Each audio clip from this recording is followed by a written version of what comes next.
பாருவும் பிரஜனும் ஒரு ஃபைட் போட்டாங்க பாருங்க. பாரு போய் இந்த மாதிரி அவங்க கை இப்படி வச்ச அவன் தட்டி விட்டான் அப்படின்னு சொன்னாங்க பாருங்க. என்னை பொறுத்தவரை பாரு கேட்டதும் சொன்னதும் சரி, அதுக்கு பதில் கொடுத்த பிரஜனும் சரி, ரெண்டுமே தப்பு கிடையாது. ஆனா சொல்ற விதம்னு ஒண்ணு இருக்கு. அதுல எனக்கு பிரஜன் கொஞ்சம் தப்பு பண்ணிட்டாருன்னு தோணுது. பாரு அவங்க ஆஸ் யூஷுவல். அதுவும் இல்லாம இது முழுக்க முழுக்க ஒரு விஷயத்துல பாத்தீங்கன்னா பாருடைய மிஸ்டேக். ஏன்னா இது இவங்க 2 பேருக்குள்ள ஆன விஷயம். ஸோ அதை அவங்க அந்த எல்லாரும் கேதர் ஆன இடத்துல அந்த லிவிங் ஏரியாவில் உட்காந்து அதை கேட்டிருக்க வேண்டாம். இல்லைன்னா நமக்கே தெரிஞ்சிருக்காது. கரெக்டுங்களா? ஏன்னா அவங்க கை வச்சதா அவர் தட்டி விட்டதை நம்ம பார்க்கல. அவங்க அதை சொன்னதுனால தான் நம்ம அதெல்லாம் பற்றி பேச ஆரம்பிச்சிட்டோம். ஸோ அது முழுக்க முழுக்க பாருடைய மிஸ்டேக். அவங்க போய் தனியாக பிரஜனை பார்த்து பேசியிருக்கலாம் இதை பற்றி.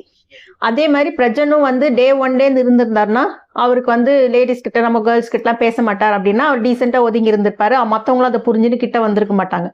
பட் அவர் டே 1 இல்லாம வெளியில இருந்து பாரு இது என்னன்னா அப்ப கம்ருதீன் கூட பேசுறது அதெல்லாம் பார்த்துட்டு அவர் வந்ததுனால அவருக்கு ஒரு லைட்டா ஒரு பயம் போல, எங்க நம்மளும் ஜனங்க அந்த மாதிரி ஏதாவது பேசிடுவாங்களோ அப்படின்னு அந்த பயம்தான் அவர் அப்படி பேச வச்சிருக்கு.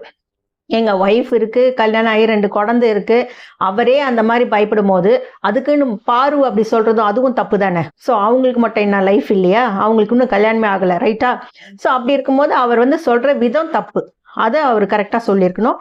ஸோ இதை அவங்களுக்குள்ளேயே பேசி முடிச்சிட்டு இருந்தாங்கன்னா இது இவ்வளோ அசிங்கமாயிருக்காது.